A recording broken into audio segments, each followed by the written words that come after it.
জগন্নাথ দেব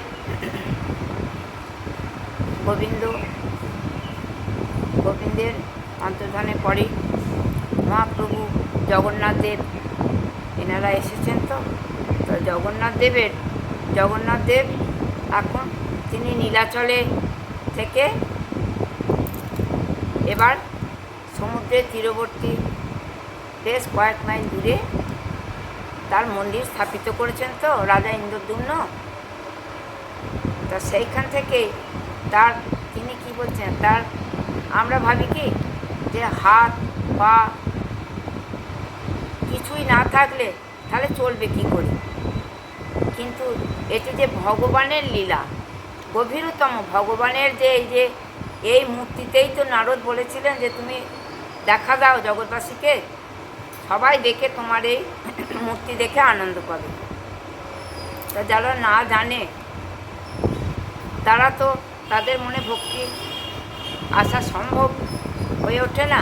কিন্তু যারা ভক্ত, যারা গোবিন্দকে জানেন, গোবিন্দ যে অবস্থাতেই থাকেন, ভক্ত কিন্তু গোবিন্দকে সর্বক্ষণ তার মনের অন্তরের গুহায় গোবিন্দের স্থিতি তাদের মধ্যে থাকে, ভক্তের অন্তরের মধ্যে থাকে। তা জগন্নাথ দেব তো তিনি তো ভগবান, তো সবার ভগবান, আমার ভগবান তোমার, ভগবান কিন্তু সবার। ভগবানকে যে না জানতে পারলো তারও আবার কৃপা হলে তবে তো সে জানতে পারবে। তা পরম ব্রহ্মনাথ জড়মূর্তি, তিনি তো জড়মূর্তি নন, তিনি এই পৃথিবীতে তিনি এই মূর্তিতে দিয়েছেন দেখা, কিন্তু তিনি যে জড়মূর্তি নন, তিনি তো চিন্ময় মূর্তি।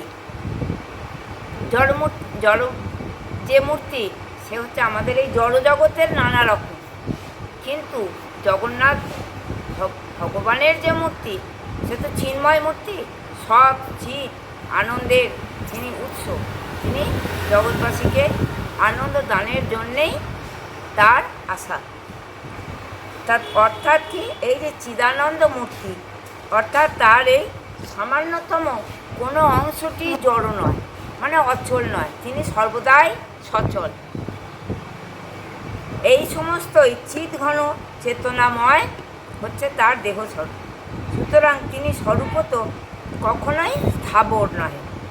তবে নীলাচলে কি না দারুময় রূপে আত্মপ্রকট করেছেন বলে, নিজেকে প্রকট করেছেন বলে কী করেছেন, তিনি অচল দারুমূর্তির মতো দৃশ্যমান রয়েছেন, অর্থাৎ কাঠের মূর্তির মতো যেন তিনি দাঁড়িয়ে আছেন। যদি তিনি ইচ্ছা করেন যে এই দারু বিগ্রহই অর্থাৎ এই কাঠের মূর্তিটাই তিনি কি করবেন না যথেচ্ছভাবে সর্বত্র আগমন করতে পারবেন। যদি তিনি ইচ্ছা করেন তাহলে তিনি এই মূর্তিতেই কিন্তু সমস্ত জায়গাতেই যেতে পারবেন, কিন্তু নীলাচলে তার সেই ইচ্ছা তিনি প্রকাশ করলেন না। ভক্তের মনের তুষ্টির জন্য তিনি কি করেন না এক স্থান থেকে এক স্থানে যাচ্ছেন, স্থাবরের মতো হয়ে আছেন। আবার দেখা যায় কি যে ভক্তের মনোবাঞ্ছা পূরণ কল্পেই এই ভক্তবাঞ্ছা কল্পতরু বলেছেন, কেন না ভগবান সবার বাসনা পূরণ করেন, সেই জন্য নাম হয়েছে এই বাঞ্ছা কল্পতরু। তিনি সবার বাসনা পূরণ করেন যুগে যুগে। আমরা সত্যযুগে, ত্রেতা যুগে, দাপরে দেখতে পাই রামচন্দ্র করেছেন, গোবিন্দ করেছেন, আবার মহাপ্রভু করছেন, যে সেই জন্যে বলা হয়েছে এনাদের কি না বাঞ্ছা কল্পতরু। জগন্নাথ দেব এমনকি স্বয়ং জগন্নাথ দেবও এর থেকে বাদ পড়ছেন না। তার এইভাবে তিনি কি করেন, এমন একটা সত্য ঘটনা আমরা জানতে পারি এই জগন্নাথ দেবের এই লীলার ক্ষেত্রে, বা জগন্নাথ দেবকে ভক্তিতে, যে জগন্নাথ দেব কী করেন, ভক্তদের কিভাবে তিনি প্রার্থনা মঞ্জুর করেন। বীরভূমের আমরা দেখতে পাই, বীরভূমের যে এক চক্রে আছে নিত্যানন্দের জন্মস্থান, যেটি নীলাচলের জগন্নাথ। তা এক সময় এই নিত্যানন্দ প্রভুর গর্ভধারিণী জননী পদ্মাবতী, নিত্যানন্দের গর্ভধারিণী জননী পদ্মাবতী কি বললেন যে দেবী নিত্যানন্দের নিকটে এই নীলাচলে জগন্নাথ দর্শন করবার জন্যে খুব ইচ্ছা প্রকাশ করলেন মা পদ্মাবতী। তাই নিত্যানন্দ প্রভু কি চিন্তা করলেন যে নীলাচলের ভাবছেন মা তো প্রার্থনা চাইছেন, নিত্যানন্দকে জানাচ্ছেন যে আমি নীলাচলে জগন্নাথ দর্শন করতে যাব। কিন্তু নিত্যানন্দের কি মনে হলো যে নীলাচলের রাস্তা তো বড়ই দুর্গম। নীলাচলের যে রাস্তাটি আপনারা তো জানেন, যেখানে নীল অচল, অর্থাৎ নীলটি হচ্ছে পর্বতের নাম, আর যিনি বসে আছেন একবারে স্থায়ীভাবে বসে আছেন, চলতে পারছেন না, তা সেই জন্যই তো বলা হয়েছে যে নীলাচল। তা নীলাচলের পথ সেই মন্দিরে তিনি আছেন, তো ওই মন্দিরে সরু দুর্গম বন জঙ্গলে ভরা সরু রাস্তা, সেইখানে তিনি প্রথম পুরীতে এসে ওই মন্দিরে তিনি আসেন। তারপর রাজা তো মন্দির তৈরি করে স্বপ্নযোগে গোবিন্দের আশীর্বাদ পেয়ে আদেশ পেয়ে তবে তো ওই পুরীর থেকে সমুদ্র থেকে কিছু দূরে মন্দির স্থাপনা করলেন রাজা। তা প্রভু চিন্তা করলেন যে নীলাচলের পথ তো বড়ই দুর্গম, পথে কি বাঘ, ভালুক, অন্যান্য হিংস্র জন্তু, এই সমস্ত পথে দস্যুদেরও ভয়। নিত্যানন্দ প্রভু ভাবছেন যে তাহলে মাকে কি করে নিয়ে যাব, এমত অবস্থায় আমার মাতৃদেবীকে তো পায়ে হেঁটে নীলাচলে যাওয়া ঠিক হবে না, মা কি করে যাবেন? এই চিন্তায় তিনি কি করলেন, কি যেন একটা ভাবলেন নিত্যানন্দ প্রভু, যে মহাপ্রভুর যিনি দাদা নিত্যানন্দ, ভাই যুগে যুগে তো এসেছেন বলরাম, এই নিত্যানন্দ হয়ে এসেছেন ব্রজ অবতারে। আবার সেই নিত্যানন্দ প্রভু কী করলেন, নিতাই চাঁদ হয়ে এসছেন, আপনারা জানেন তো। তা নিতাই চাঁদ কী করলেন, যে মাতৃদেবীকে পদব্রজে নীলাচলে যাওয়ার ঠিক মনোপুত হচ্ছে না, মনে ভাবছেন যে এই চিন্তা করে কি যেন একটা ভেবে মাকে বলছেন, কি বললেন যে মা গো, আমি যদি নীলাচলে জগন্নাথকে এক চক্রায় এনে তোমাকে দেখাতে পারি, তাহলে কি তোমার মনোবাসনা পূরণ হবে? মায়ের তো জগন্নাথ দর্শন করতে যাওয়ার মন নীলাচলে, তা আমি যদি এখানে এক চক্রায় নিয়ে আসি, তাহলে তোমার কি মনের মতো হবে? তখন মা কি বললেন, যে এই কথা শুনে, পুত্রের কথা শুনে মায়ের মনে খুব আনন্দ হল। মা তখন বললেন, কেন হবে না বাবা, তা হবে, ঠিকই হবে, তাই করো। দিয়ে এই নিত্যানন্দ প্রভু তখন কি করলেন, নীলাচলে জগন্নাথ দেবকে নিজ গুণে কৃপাপূর্বক এক চক্রা নীলাচল জগন্নাথ দেবকে কী করলেন, এক চক্রায় আসিয়া তাহার মাতা পদ্মদেবীর মনোবাঞ্ছা পূরণের জন্য অনুরোধ করলেন। জগন্নাথ দেবকে অনুরোধ করছেন নিতাই চাঁদ, তাতে ভক্তবাঞ্ছা কল্পতরু স্বয়ং জগন্নাথ দেব বলভদ্র সুভদ্রা দেবীকে সঙ্গে লয়ে তিনি বললেন যে তিনি এক চক্রায় এসে আপনি প্রকটিত হবেন। তাদের দর্শনে তখন পদ্মাবতী দেবীর আর আনন্দের সীমা থাকবে না। মায়ের খুব আনন্দ পদ্মাবতী দেবীর, যে এক চক্রায় আসবে, সবাই আসবে, জগন্নাথ দেব, সুভদ্রা দেবী, বলরাম, বলদেব সবাই আসবে, তাহলে আমাকে আর পুরীতে যেতে হবে না নীলাচলে, আমি তো এইখানে দর্শন পাবো। সেই জন্যে বলছেন যে এক চক্রাতেই বীরচন্দ্রপুর অবস্থান করছেন, আর কি করছেন না বীরচন্দ্রপুর, আর তাদের দর্শনে দেশ বিদেশের যখন শুনলেন যে আসবেন এই একচক্রা ধামে, তখন সেখানেও প্রচুর ভক্তের সমাবেশ হলো। ভক্তবৃন্দ এসে সেই মন্দিরে এসে হাজির হয়েছে। শ্রীমান চৈতন্য মহাপ্রভু একজন অন্তরঙ্গ মহাপ্রভু। দেখুন, যখন মহাপ্রভু শৈশবকালে তো নবদ্বীপে ছিলেন, তারপর তিনি সন্ন্যাস নিয়ে নীলাচলে গেলেন, কিন্তু একজন অন্তরঙ্গ ভক্ত ছিল মহাপ্রভুর। তো অনেক ভক্ত, তা জগদীশ পণ্ডিত নামে একজন খুব অন্তরঙ্গ ভক্ত ছিল মহাপ্রভু, মানে মনের কথা জানতেন। এমনই অন্তরঙ্গ যে তৎকালীন সময়ে নগর কীর্তন মহাপ্রভু যেগুলি করেছেন, নগরে নগরে কীর্তন করেছেন তো, শিবাস অঙ্গনে পণ্ডিতের গৃহে তিনি সারা রাত ব্যাপী যখন মহাপ্রভু কীর্তন আরম্ভ করেছিলেন, শিবাস অঙ্গনে প্রথম কীর্তন আরম্ভ করেছিলেন। সেইখানে সন্ন্যাস নেবার আগে তিনি কতজনাকে উদ্ধার করলেন, চাঁদ কাঠিকে উদ্ধার করলেন, জগাই মাধাই এদের তো সকলকে উদ্ধার করলেন। তারপর তিনি গেলেন সন্ন্যাস নেওয়ার আগে তিনি কি করেছিলেন, ওই জগাই মাধাই আর এই কাজীকে উদ্ধার করে তবে তিনি সন্ন্যাসের প্রস্তাব মনে মনে রেখেছিলেন যে এবার আমি যাব। নবদ্বীপে তো অনেকজনাকেই উদ্ধার করলাম পাষণ্ডদের, এবার আমাকে সন্ন্যাস নিতে হবে। এই সন্ন্যাস নিয়ে জীবকে তিনি সমস্ত জীবকে উদ্ধার করবেন, এটাই তার বাসনা ছিল। তো যে সন্ন্যাস, আমি যদি সন্ন্যাস না নিই তাহলে কী হবে, আর এই মহামন্ত্র যদি তাদের কানে না দিতে পারি তাহলে কী হবে না, জীব তো উদ্ধার হবে না, জীব তো পাঁকে পড়ে আছে, পাপের পাঁকে ডুবে যাচ্ছে। কলিযুগ তো, কলিযুগে মহাকলি, এই কলিটি শুধু কলি নয়, এটি হচ্ছে মহাকলি। এই মহাকলিতে জীবকে উদ্ধারের জন্যে স্বয়ং মহাপ্রভু এসে কত কী করলেন, যে সন্ন্যাস নিলেন, সন্ন্যাস নিয়ে জীবদের উদ্ধার করলেন।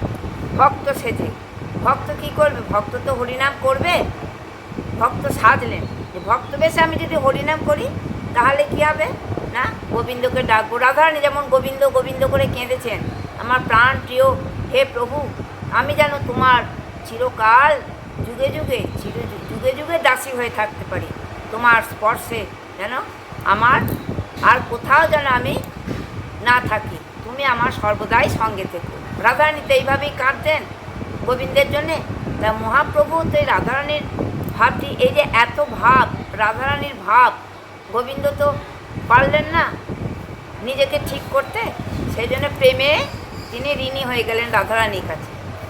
তা সেই জন্যে মহাপ্রভু নতুন মূর্তিতে তিনি আসলেন নদিয়াতে, যে এবার আমি আসব, আর রাধা যেভাবে কেঁদেছেন রাধারানী, আমিও সেইভাবে রাধার ভাবটি নিয়ে আমি গোবিন্দকে ডাকবো, আর আমি কাঁদবো, আমি কাঁদলেই জীব কাঁদবে।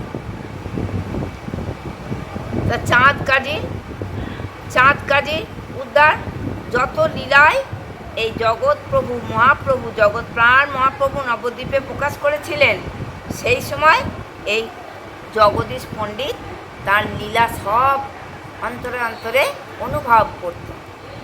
জগদীশ পণ্ডিত অর্থাৎ মহাপ্রভু প্রতিটা লীলায় এই জগদীশ পণ্ডিত যেন সাক্ষী হয়ে আছে।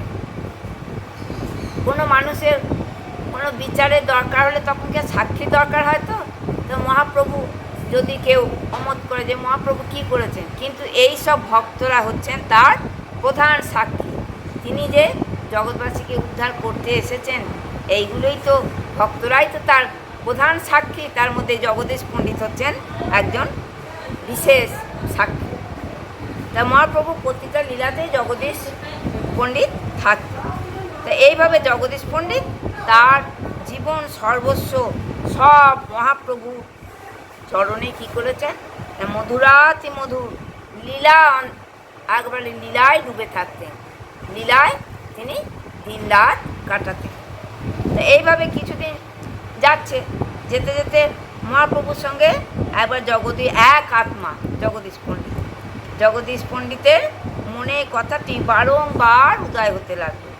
জগদীশ পণ্ডিত, হিরণ্য পণ্ডিত দুই ভাই ছিলেন। মহাপ্রভু একাদশীতে এদের বাড়িতে প্রসাদ গ্রহণ করেছিলেন, একাদশীর প্রসাদ।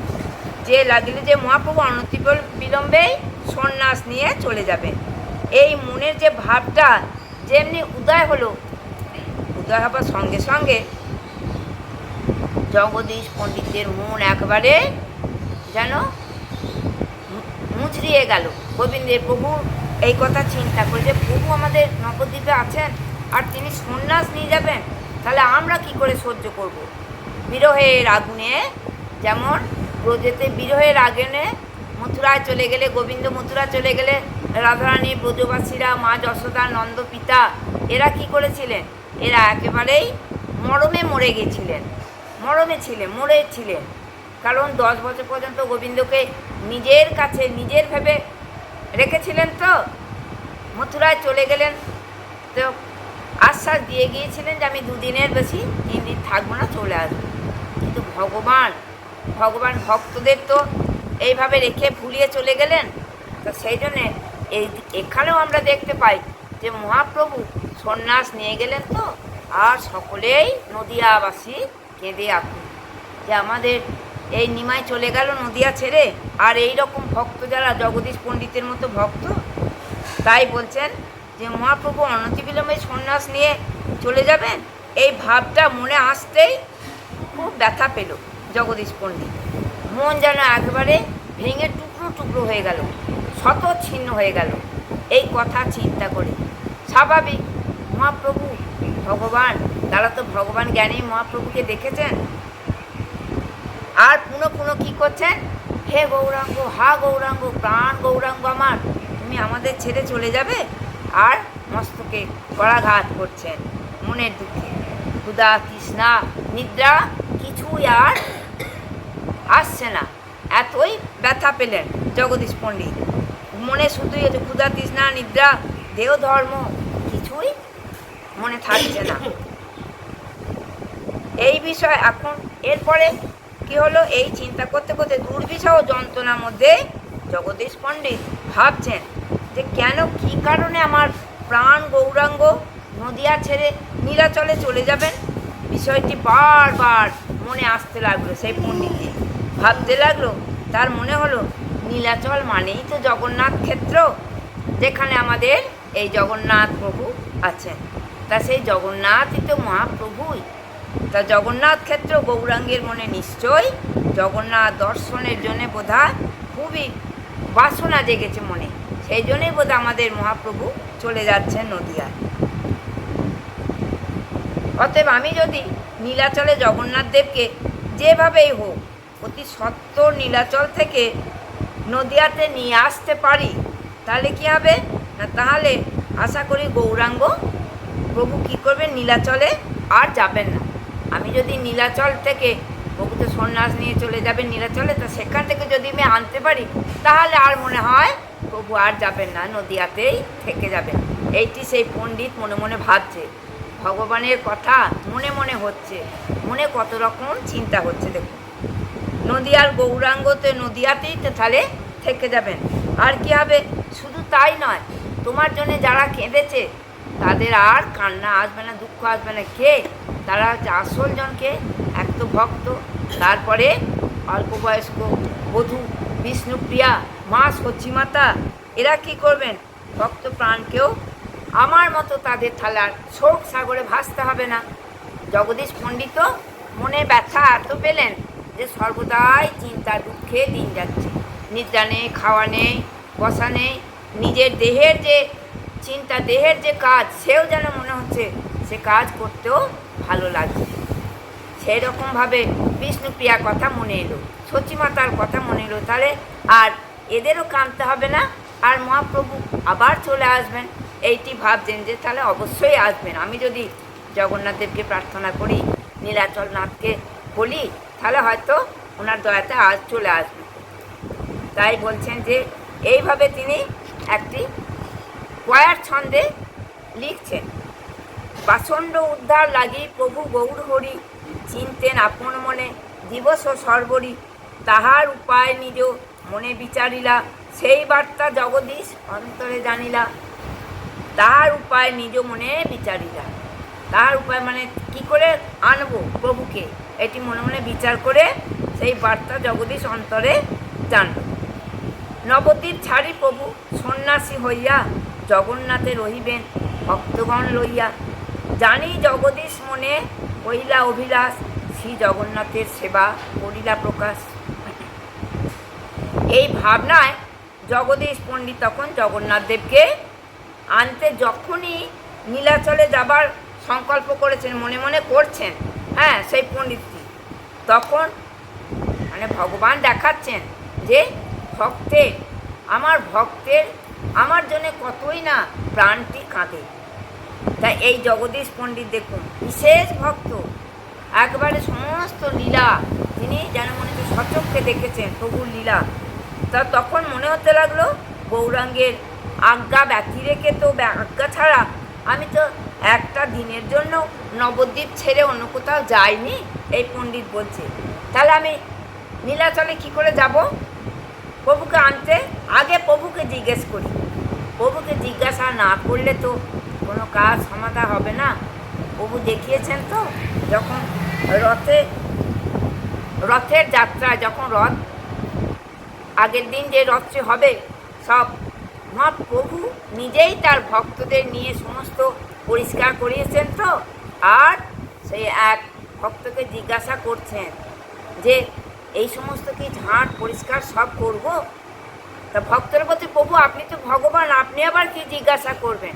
তা প্রভু বলেছিলেন যে না, এই যে বড় হবে তার কি হয় না, সে সর্বদাই নিজেকে বড় ভাবতে পারে না, সে সর্বদাই নিজেকে ছোটই ভাবে।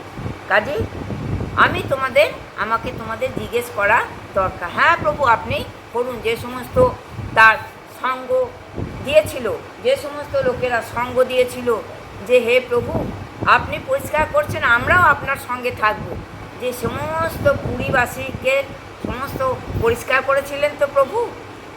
তা পরিষ্কার করেছিলেন অর্থাৎ প্রভুর কী চিন্তা, কী শিক্ষা দিয়েছিলেন যে মনটি পরিষ্কার করো। এই মনেই তো জগন্নাথ দেব আসবেন।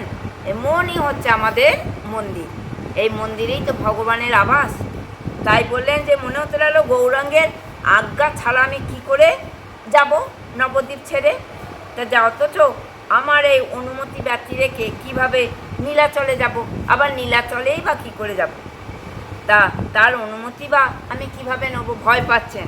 যদি মহাপ্রভু বলেন যে না আমি আর নবদ্বীপে ফিরে যাব না, নীলাচলেই থাকবো, এটিও পণ্ডিত ভাবছে যদি আমার কথা না রাখতে পারে প্রভু, তাহলে তো আমার কথা থাকবে না।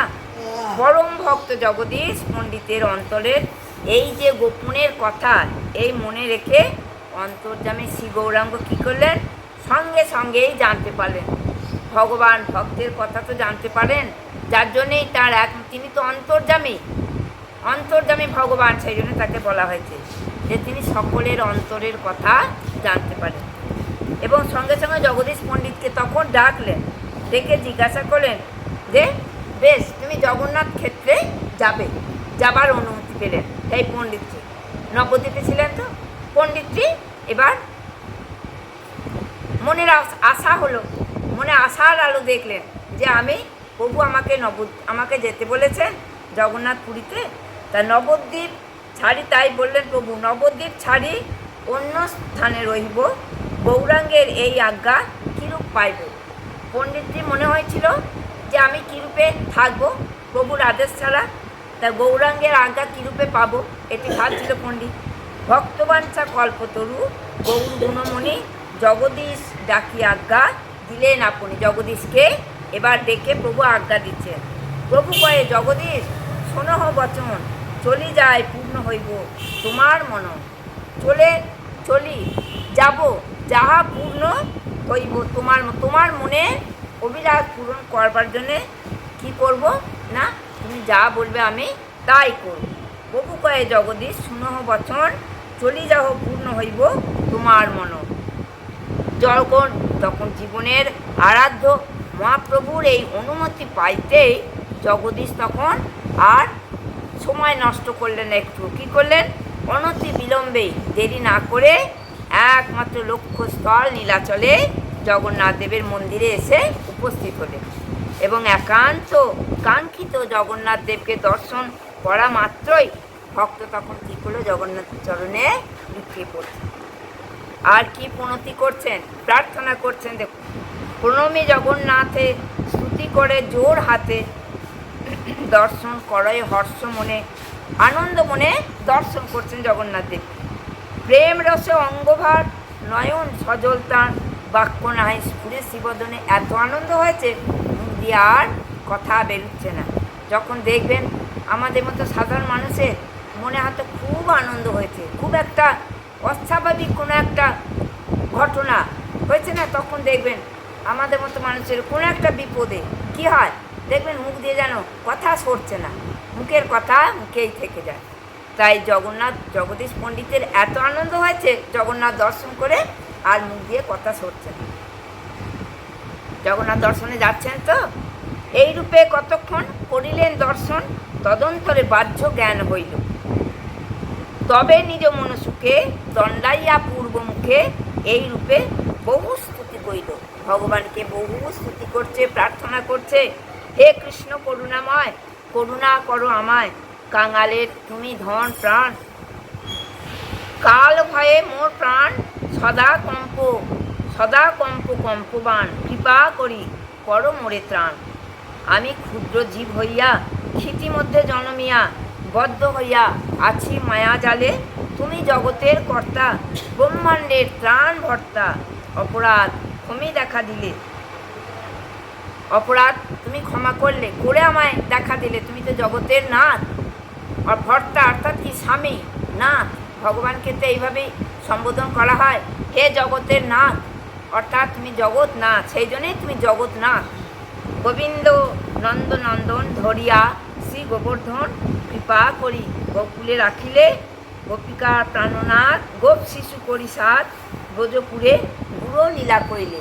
তুমি ব্রজে যখন ছিলে তখন তুমি ব্রজে থেকে এই শিশুদের বেশ ধরে তুমি লীলা করলে। দীনবন্ধু দয়া করো, দয়াময় নাম ধরো, তুমি প্রভু অকিঞ্চন প্রাণ, বিষয়ে আছি বদ্ধ। এত ভক্ত, তাও মনে হচ্ছে মনে বোধহয় আমার কত কুবাসনা আছে। দিয়া নিজ পাদপদ্ম, মনের এই যে আমার কুবাসনা, তুমি চরণ যুগল দাও, পাদপদ্ম দাও, মোরে প্রভু করো পরিত্রাণ। বললাম যে ভক্ত কখনো নিজেকে বড় মনে করে না, যে আমি একজন প্রভুর বিশেষ ভক্ত, আমি বিশেষ নাম সংকীর্তন করছি, আমার মতো ভক্ত হয় না, এই ভাবটি ভক্তের মনে কিন্তু আসে না। আর যারা ভক্ত হয়তো নতুন নতুন ভক্ত হয়েছে, মনে অহংকার, ভক্ত হয়ে অহংকার এসছে, কী হয় অল্প জলে মাছ যেমন ছুটোছুটি করে, সেই রকম নতুন ভক্তদের মনে হয় আমি খুব ভক্ত হয়েছি, গলায় মালা ঝোলা নিয়ে ঘুরে ঘুরে বেড়ায়, হ্যাঁ লোককে দেখায়, লোককে দেখবে যে আমি এত ভক্ত। পেছনে একটি চুল বড় একটি টিকি থাকে, আবার গেরুয়া পোশাক, এইগুলি হচ্ছে মানে অনেকের মনে থাকে, কি করে যে আমি ভক্ত হয়েছি। মনে যদি তার এটি থাকে তাহলে তার আর ভগবান দর্শন হয় না, ওই সাজটাই হয়। তাই বলছে মন না রাঙায় বসন রাঙালি, কি ভুল করিলি যোগী। মনটি রাঙালো না, মনে অন্তরটি রাঙাতে হবে, অন্তরটা গোবিন্দের কথায় ভরিয়ে রাখতে হবে। সেই জন্য বলছি মন না রাঙায়, মনটি রাঙালি না, মন না রাঙায় বসন রাঙালি, বসন পড়লি, গেরুয়া বসন পড়লি, কিন্তু এতে কি হলো না ভুল হলো। কি ভুল করিলি যোগী, যোগী তোর মহা ভুল হলো, তোর সংসারে তোর ভক্তির কোনো চিহ্ন তোর থাকলো না। তা এইভাবে বলছেন কি, কিন্তু যে ভক্ত সে কি বলছে, আমি ভক্তিহীন জন নহি ভজন সাধন, আমি জানি না ভজন সাধনের যে কি নিয়ম, আমি জানি না, প্রভু দয়া করো আমায়, এই সংসার তরিব কেমনে। ভগবানকে যদি আমরা ভজন না করতে পারি, ভজনের সাধনে তাকে যদি আমরা চিনতেই না পারলাম, তাহলে কী হবে, তাহলে আমরা পরপারের রাস্তা কি করে পাবো। এই ভক্ত এইটি জানাচ্ছেন সমস্ত বিশ্ববাসীকে, যে দেখো এইভাবে গোবিন্দকে প্রার্থনা করতে হয়, নিজেকে একেবারে ঘাসের থেকেও নিচু হয়ে যেতে হবে। ঘাস পড়ে থাকলে মানুষ যেমন পা দিয়ে মারিয়ে চলে যায়, তাদের মনে আনন্দ হয় যে আমি ঘাস হয়ে জন্মালাম, তো আমি ভক্ত চরণ পেলাম। তাই বলছে একটি শ্লোকে আছে, চীনাদপি শুনিচন তররিব সহিষ্ণু না, অমানিন মানদেন কীর্তনীয় সদা হরি। তিনের থেকেও বলছে নিচু হতে হবে ভক্ত হতে গেলে। তররিব সহিষ্ণু না, বৃক্ষের মতো সহিষ্ণু হতে হবে। বৃক্ষের লোকে কি করে, ডাল কাটে, পাতা ছেঁড়ে, ফল ছিঁড়ছে, কিন্তু গাছ কি সাড়া দিতে পারছে? গাছ পারছে না, গাছকে কত সহ্য করতে। গাছ হচ্ছে মহাবৈষ্ণব, ওই জন্য বলা হচ্ছে বৃক্ষকে মহাবৈষ্ণবের সমান। তররিব সহিষ্ণু না, অমানিন মানদে না, মান চাইছে না, হয়তো মান নেই, আমি একজন মূর্খ মানুষ, আমার আর কি মান, কিন্তু যে মান দিতে জানে সে কিন্তু মান দেবে না। তুমি খুব ভালো মানুষ, তোমার মতো মানুষ হয় না, এইভাবে মানুষকে সম্মান জানাতে হয়, তবেই তো ভগবানের কৃপা লাভ হয়। ভগবানের কৃপা লাভ করতে গেলে কি হবে না, তুমি আমি ছোট বড় বাজ বিচার করলে হবে না। সেখানে কি করতে হবে, তুমিও যা আমিও তাই, তুমি সবাই সমান। এইটি ভগবান দেখবেন। যে আমাদের কেন দেখবেন না, আমাদের অন্তরে যে তিনি আছেন, আত্মা আছেন আমাদের ভেতরে, আর পরমাত্মা আছেন তার বাইরে। পরমাত্মা কি দেখেন, এইগুলি দেখেন, বিচার করেন তিনি। যে কি দেখবেন, যে এই মানুষটি কেমন, মানুষের মনে কতখানি সততা আছে, কত খারাপ কত ভালো, এইগুলি পরমাত্মা লক্ষ্য রাখেন। কি অন্যায় করছে, জগন্নাথদেব যেমন বলছেন যে আমি এই চোখ দুটি দিয়ে না আমি সব বিশ্ব ব্রহ্মাণ্ড দেখি। সবাই ভাবে তুমি ভাববো একটু অন্যায় করছি, তাই এখানে আর কে আছে, কেউ দেখছে না, কিন্তু যিনি দেখবার তিনি দেখছেন। তাই বলছেন যে জগদীশ পণ্ডিত জগন্নাথ দেবকে সকাতরে কায় মনো প্রাণ দিয়ে, কায় মনো প্রাণ মানে কি, মানে দেহ মন প্রাণ। কায় হচ্ছে যে আমাদের দেহ, হ্যাঁ, কায় দেহ মন প্রাণ এইসব দিয়ে ভগবানকে মিনতি করছে, স্তব স্তুতি করছে। বাঞ্ছা কল্পতরু পরম দয়াল জগন্নাথ দেব অত্যন্ত আনন্দিত হলেন, কারণ ভক্ত ডাকছেন গোবিন্দকে প্রাণ ভরে, মনের আকুতি দিয়ে ডাকছে, সেখানে আর কে না ভালোবেসে থাকতে পারে, তাই না? তাই বলছেন যে প্রসন্ন হলেন। আর সেই দিন রাত্রিতে স্বপ্ন দিচ্ছেন, কি স্বপ্ন দিচ্ছেন, জগদীশ পণ্ডিতকে স্বপ্ন দিচ্ছেন, স্বপ্ন দিয়ে আবির্ভূত হয়েছেন। তোমার অভাবনীয় কাতরাত্রি দেখে, তোমার এই কাতর দেখে, কাতর মিনতি দেখে কি হলো না, আমি খুব প্রসন্ন হয়েছি। জগন্নাথ দেব বলছেন এখন তুমি আমার নিকটে তোমার বর চাও, কি তোমার মনের ইচ্ছা। হ্যাঁ, ভক্তকে তো ভগবান বর দেবেন, যে প্রার্থনা করলে তখন ভগবান তো শুধু প্রার্থনা নিয়ে থাকবেন না, ভগবান সঙ্গে সঙ্গে দানটি দেবেন। তাই বলছেন বলো তুমি কি নেবে। হ্যাঁ, তা কি বলছেন, যে তুমি যা প্রার্থনা করবে আমি তাই দেব। তো তখন তিনি কি বললেন, এই কথা শ্রবণ করে জগদীশ পণ্ডিত তার মনের যে একটা মাত্র অভিলাষ ছিল সেইটাই তিনি জগন্নাথ দেবকে এবার জানালেন। কারণ তার মনে যা বাসনা ছিল, তোমার যে কলেবর আছয়ে বৈকুণ্ঠ স্থান, সেই মন্দিরের উত্তরাংশে যদি তব কৃপা পাই, সেই মূর্তি লইয়া যায় সেবা প্রকাশিব গৌর দেশে। তোমার মূর্তিটি যদি আমি গৌর দেশে নিয়ে যেতে পারি না প্রভু, আমার আর কোনো বাসনা নেই, তোমাকে আমি নিয়ে যাব আর আমার বাসনা। অর্থাৎ এই জগন্নাথ দেব বৈকুণ্ঠ সদৃশ শ্রীক্ষেত্রের মন্দিরের উত্তর দিকে তোমার যে শ্রী মূর্তিটি আছে, সেই মূর্তি গৌর দেশে আমি নিয়ে যাব। তোমার যে মূর্তিটি আছে এই মন্দিরের উত্তর দিকে, সেই মূর্তিটা আমি গৌর দেশ অর্থাৎ আমাদের এই বাংলাদেশে নিয়ে আসবেন পণ্ডিত। নিয়ে কী করবো, সেবা পুজো করবো। কৃপা ভিক্ষা তোমার নিকট আমার এই ভিক্ষা, তোমার কৃপাটাই আমার ভিক্ষা, আমি আর কিছুই চাই না। তুমি কি সোনা নেবে না অর্থ নেবে না যশ নেবে, বলো কি নেবে। কিন্তু ভক্ত তো কিছুই চায় না। ভক্ত বলে ভগবান আমি কিছুই চাই না, আমি শুধু তোমাকেই চাই। যে ভক্ত কি হয় না, যে ভগবানকে চায় না সেই তো বড় চতুর। যে কৃষ্ণ ভাবে সে বড় চতুর, কারণ জানছে যে ভগবান ছাড়া রাস্তা নেই। আমাদের ভগবান ভজন ছাড়া আমরা যদি অন্য রাস্তায় চলে যাই, তাহলে আমাদের আর এই ভবসাগর পার হওয়া সম্ভব হবে না। এখানে উল্লেখ নবকলেবর উৎসব উপলক্ষে 12 বৎসর বর্ত নবকলেবর হয়। মহাপ্রভু বলেছেন যে 12 বৎসর পর আমার এই দেহটি নতুন করে আবার তোমরা তৈরি করবে। আর প্রলয়কাল পর্যন্ত রাজাকে তিনি কথা দিয়েছিলেন জগন্নাথদেব, যে প্রলয়কাল পর্যন্ত আমি থাকবো। প্রলয়কাল মানে কি, মানে ব্রহ্মার একদিন, 4 যুগে, এই যে সত্য তেতা দাপর কলি 4টি যুগ, এইরকম 71 বার আসবে 4 যুগ, 71 চতুর্যুগে 1 মন্বন্তর হবে। আবার এই 14 মন্বন্তর, এইরকম 14 বার মন্বন্তর হবে। চতুর্যুগ থেকে মন্বন্তর থেকে প্রভুর একদিন আসবে। 14 মন্বন্তরে, তবে ব্রহ্মার এক। এই ব্রহ্মার একদিন পর্যন্ত মহাপ্রভু থাকবেন নীলাচলে। মহাপ্রভুর একদিনে নীলাচলে থাকেন।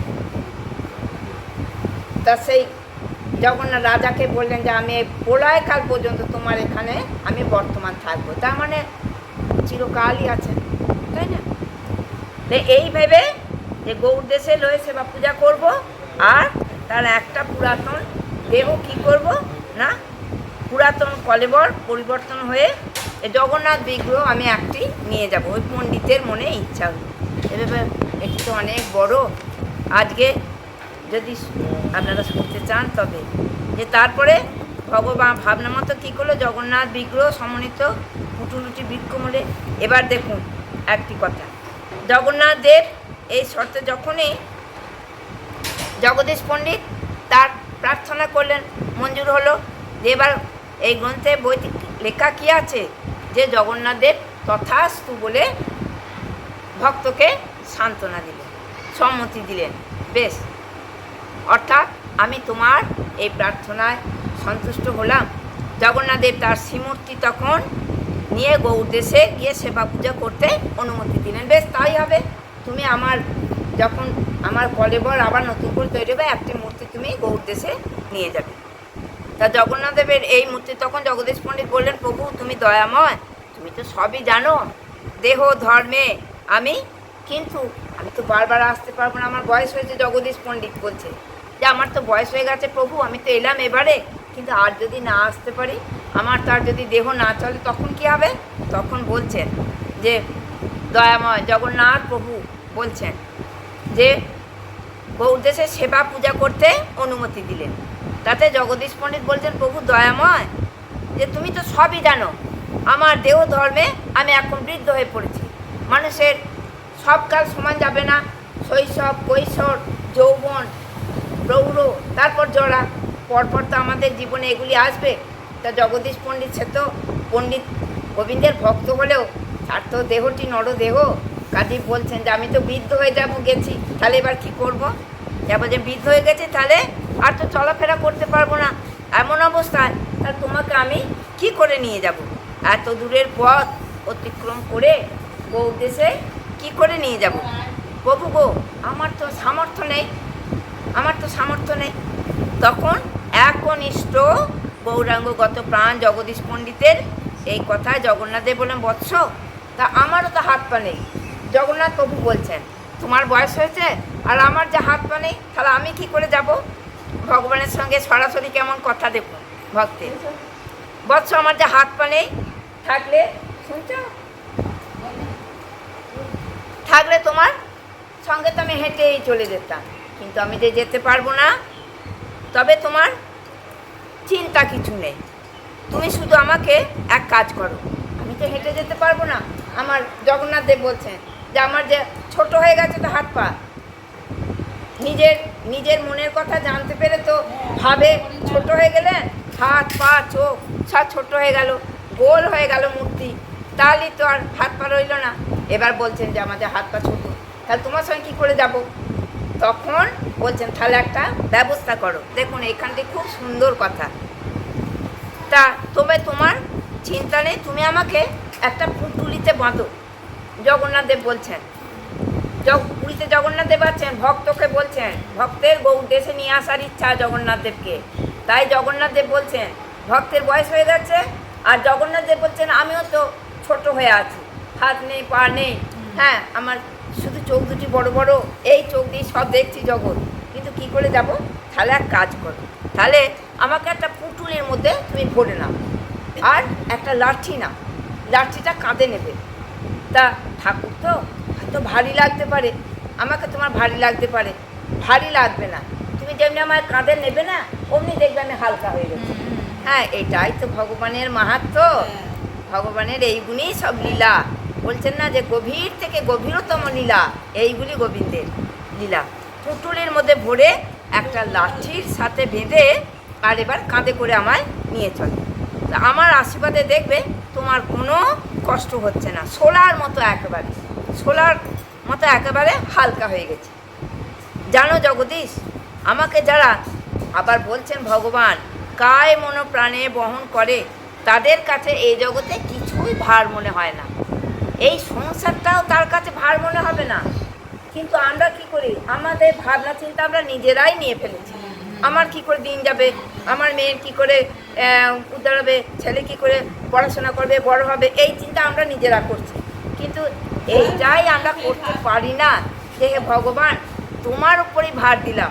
এই ভাবনা যদি আমরা করতে পারি তাহলে ভগবান আমাদের এইভাবেই আশীর্বাদ করবে যে হ্যাঁ তোমাদের ভাবনাও সোলার মতো হয়ে যাবে। কিন্তু আমরা পারছি না। তাহলে দেখুন আমাদের মন প্রাণ কীরকম সংসারে সেই ডুবে আছে। হ্যাঁ, তোমাকে তাহলে কি করব, কায় মন প্রাণে বহন করে, তাদের কাছে এই জগতে ভার বলে কিছু মনে হয় না। তাদের সমস্ত ভার কি করি, আমি বহন করি। ভগবানই তো বহন করছেন, কিন্তু আমরা জানি না। আমরা তো ভগবানের কাছে ছোট ছেলেটি। তা আমাকে নিয়ে প্রথমে তুমি যেখানে নামাবে সেখানে কী হবে, আমি কিন্তু আমাকে যেখানে সেখানে নামানো যাবে না। এই কাঁধে করে নিয়ে যাবে তো, দিয়ে যেখানেই নামাবে আমি সেইখানেই কিন্তু থেকে যাব, আর আমি উঠতে পারবো না। তাহলে কি হলো, সেই স্থান থেকে আর যাবো না কোথাও। যদি শত অনুনয় বিনয় করো না তাহলেও হবে না, তাহলে আমি তোমার কথা রাখতে পারবো না। জগন্নাথ দেব একটি শর্তে যখনই জগদীশ পণ্ডিতের সঙ্গে এবার গৌড় দেশে আসতে সম্মত হলেন, তখন কি করলেন জগন্নাথ দেব, এবার সেই শর্ত অনুযায়ী আসছেন। তখন শোভনের সঙ্গে সঙ্গে জগদীশ পণ্ডিত তখন বলে উঠছেন, ঠিক আছে প্রভু, তাই হবে। আমি আপনাকে কোথাও নামাবো না, স্বপ্নভঙ্গ করব না। এইভাবে একমাত্র অভীষ্ট বস্তু প্রাপ্তির উপায় প্রাপ্ত হতে জগদীশ পণ্ডিতের অত্যধিক আনন্দ হলো। আমি একেবারে ভগবানকে সামনে পেলাম, নিজে নিয়ে যাচ্ছি বহন করে, এর থেকে আনন্দ আর পাওনা কি আছে। এমতো অবস্থায় তিনি ভাবলেন যে জগন্নাথদেবকে নদিয়ার যে কোনো জায়গায় একবার নিয়ে যদি পৌঁছাতে পারি, আর জগন্নাথ দেব তো আসতে পারবেন না, নদিয়াতেই থেকে যাবেন। এইটি ভাবতে ভাবতে আসছেন পণ্ডিত। তা নদিয়ার চাঁদ, নদিয়া ছাড়া আর নীলাচলে যেতে পারবেন না। এই বিষয়ে ক্ষণকাল বিলম্ব করা চলবে না। এখন আর আমি আর দেরি করব না, তাড়াতাড়ি নিয়ে আসছে পণ্ডিত। কারণ বিলম্ব করলে কি হবে না, আমার হয়তো ক্ষুধা পাবে, তৃষ্ণা পাবে, আমাকে হয়তো গোবিন্দকে কোথাও নামাতে হবে, তাহলে আর তো পাবো না। সেদিনে কী করলেন, হে প্রাণ প্রিয় পাঠকগণ, যারা পাঠ গোবিন্দের এই লীলাটি শুনছেন তাদের উদ্দেশ্য করে বলছেন যে আপনারা এই বিষয়টি চিন্তা করুন যে গৌরাঙ্গের প্রতি জগদীশ পণ্ডিতের কত ভালোবাসা ছিল। হ্যাঁ, গৌরাঙ্গের প্রতি ভগবানকে এইভাবে নদিয়ার অবতারে জগদীশ পণ্ডিত মহাপ্রভুকে এইভাবে ভালোবেসে গেছেন। যা হোক, দেখতে দেখতে জগন্নাথ দেব এবার পুঁটুলিটা কী করেছে, পুঁটুলিতে রাখবার মতো উপযুক্ত মূর্তি ধারণ করেছেন। জগদীশ পণ্ডিত তখনই জগন্নাথ দেবের আজ্ঞা মতো পুঁটুলিটি নিয়ে এবার আসছেন। জয় গৌর জয় জগন্নাথ বলতে বলতে, জয় জগন্নাথ বলতে বলতে আসছেন। হ্যাঁ, এইভাবে কয়েকদিন ধরে চলতে চলতে গৌড় দেশে এসে জগদীশ পণ্ডিত জগন্নাথ দেবের ইচ্ছাতেই মনে হয় কীভাবে যেন নদিয়ার চাকদহের নিকট, নদিয়াতে চাকদহ বলে একটি জায়গা আছে, যশোরা গ্রামে গঙ্গার পাশ দিয়ে চলে যাবার কালে গঙ্গা তীরে অনেকখানি জায়গা জুড়ে এই বহু শাখা পোশাখা বিস্তৃত একটা সুন্দর বিশাল বটবৃক্ষ আছে গঙ্গার ধারে। তা সেই গঙ্গার ধারের দৃশ্য তাকি দেখছে জগদীশ পণ্ডিত। এত সুন্দর দৃশ্য, পাখি ময়ূর যাচ্ছে, কোকিল ডাকছে, সুন্দর সুন্দর পাখি আছে গাছে, কত সুন্দর বৃক্ষ, নারকেল, সুপারি, কেলিকদম্ব, মাধবীলতা, কত মনোলোভা বৃক্ষ। তা গঙ্গার চারিদিকে এইসব গাছপালা আছে। তাহলে মা গঙ্গাকে কত সুন্দর লাগছে, চারিপাশে ফুলে ফলে একবারে মা গঙ্গা যেন বিরাজমতী হয়ে আছে। আর সমস্ত বৃক্ষের বিশাখা সমূহের টিয়া, ময়না, কাকাতুয়া এই পাখিরা ঘুরে ঘুরে বেড়াচ্ছে, আর তারা আনন্দে তাদের মুখ থেকে রব বার করছে। আর কি দেখলেন, গঙ্গা তীরে গবাদি পশু, গরু বাছুর সব চড়ছে। চোরচাকে বেটে বেটে যারা রাখাল বালক, ছোট ছোট রাখাল বালক, তারা কি করছে না কৃষ্ণ নাম গাইছে, গঙ্গার ধারে কৃষ্ণ নাম গান গাইছে। তো নৌকাগুলো সহজ নৌকাগুলো আছে গঙ্গার ধারে, নৌকাগুলি যাচ্ছে। গঙ্গায় যখন নৌকাটি যায় তখন আমরা যদি নদীর ধারে যাই, যদি দেখি যে নৌকা যাচ্ছে, কত সুন্দর পরিবেশটি লাগে নাকি? গঙ্গায় যাচ্ছে, জাহাজ যাচ্ছে, হ্যাঁ লঞ্চ যাচ্ছে, তখন সুন্দর লাগে, তাই না এই দৃশ্যটি দেখতে? তো সেই জগদীশ পণ্ডিত এই দৃশ্য দেখতে দেখতেই মুগ্ধ হয়ে গেছে। আর কাঁধে যে ভগবান আছেন জানেন না, যে দেখতে দেখতে কি হয়েছে না, জগদীশ পণ্ডিতের ভালো লাগলো খুব। এমন অবস্থায় অক্ষর স্যার দেখতে পেলেন যে বটবৃক্ষটির গোড়া অনেকখানি জায়গা জুড়ে।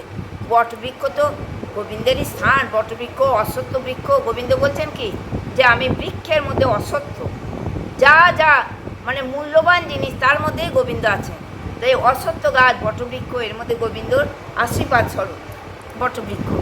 বটবৃক্ষকে যেন আশীর্বাদ করেছিলেন সীতা দেবীর জন্য, যে তুমি যুগে যুগে বেঁচে থাকবে। বটবৃক্ষ কোনোদিন পতন হবে না, বটবৃক্ষ যুগে যুগে থাকবে। বিশাল শাখা পোশাখা বিস্তার করে গঙ্গার ধারে এবার রয়েছে, দিয়ে তখন বাঁধানো হয়ে গেছে। কিছুক্ষণের জন্যে এই রেখে গঙ্গায় স্নান আনি কার্য।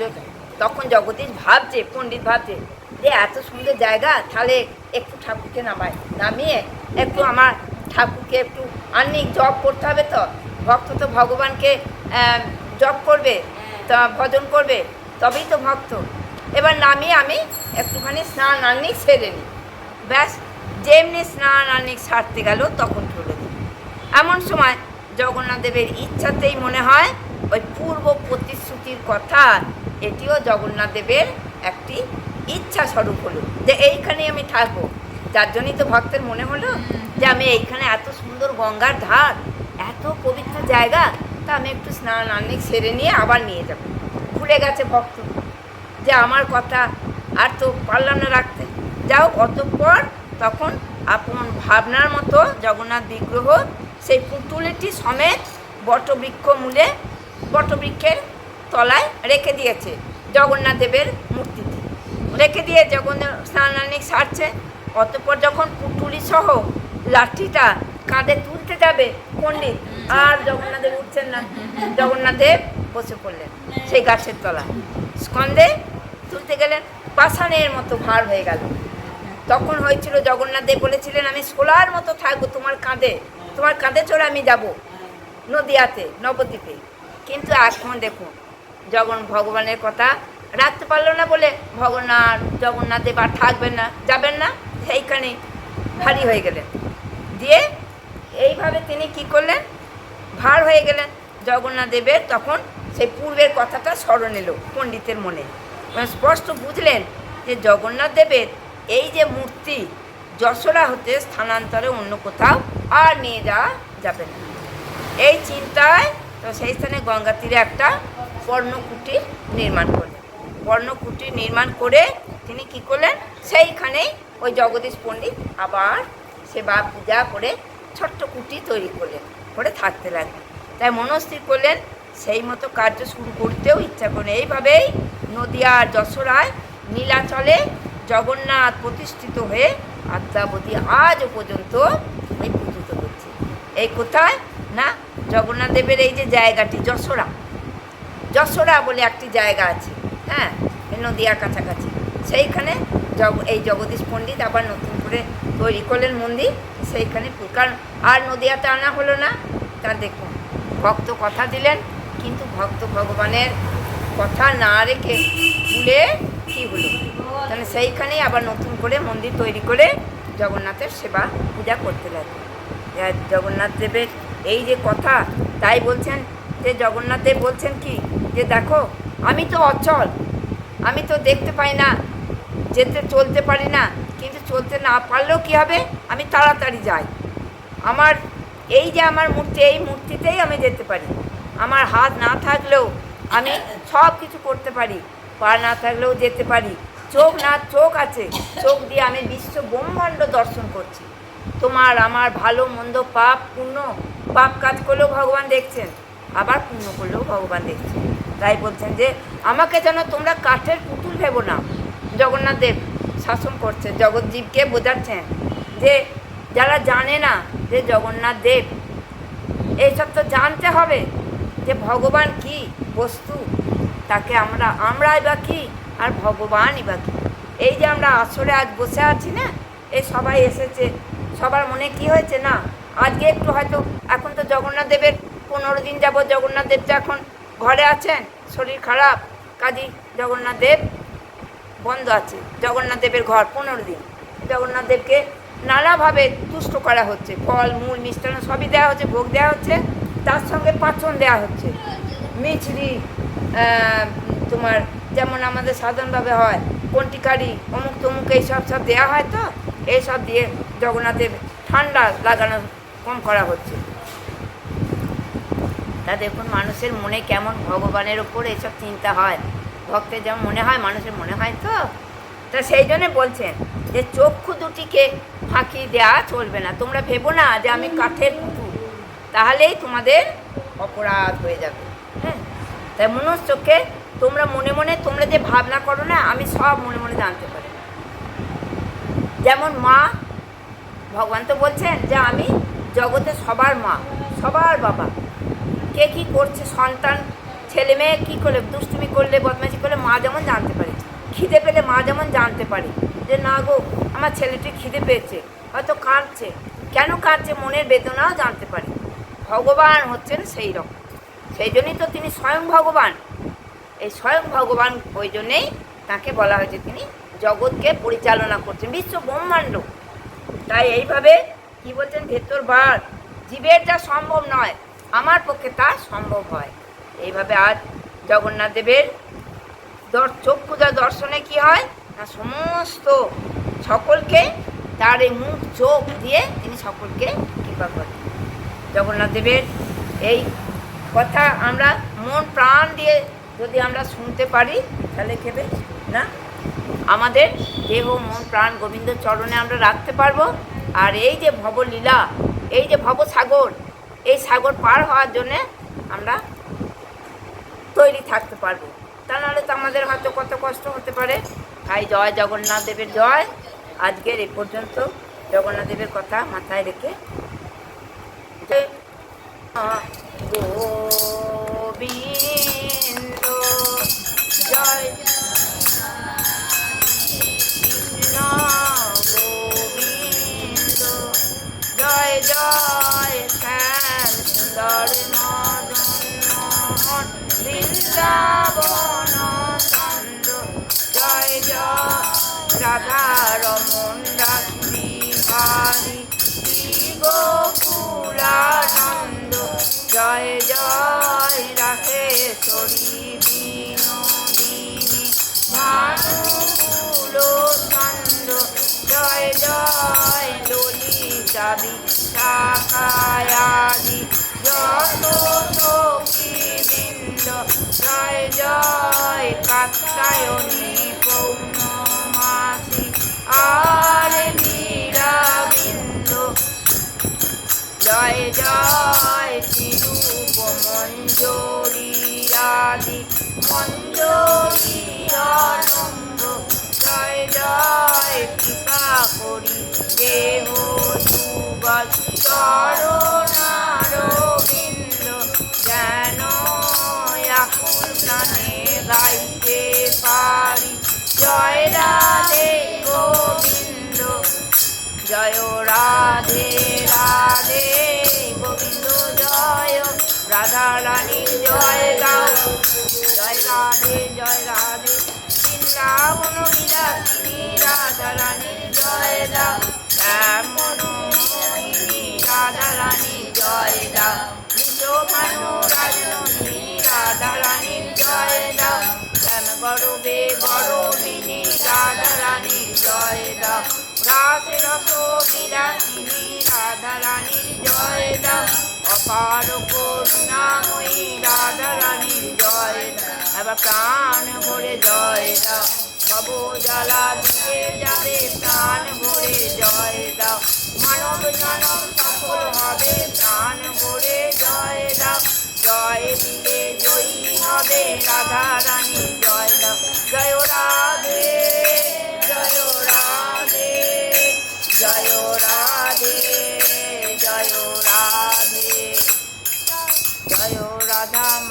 মাধব প্রেমানন্দে প্রাণধন জয় রাধা মাধব গঙ্গা বংশে রাধুরের ধন জয় রাধা মাধব আবার বদন করে বাবু তুলে রাধা মাধবের জয় জয় রাধে জয় রাধে জয় রাধে জয় রাধে জয় রাধে জয় রাধে জয় রাধে জয় রাধে ভজনিতাই রাধে শ্যাম জপ হরে কৃষ্ণ হরে রাম।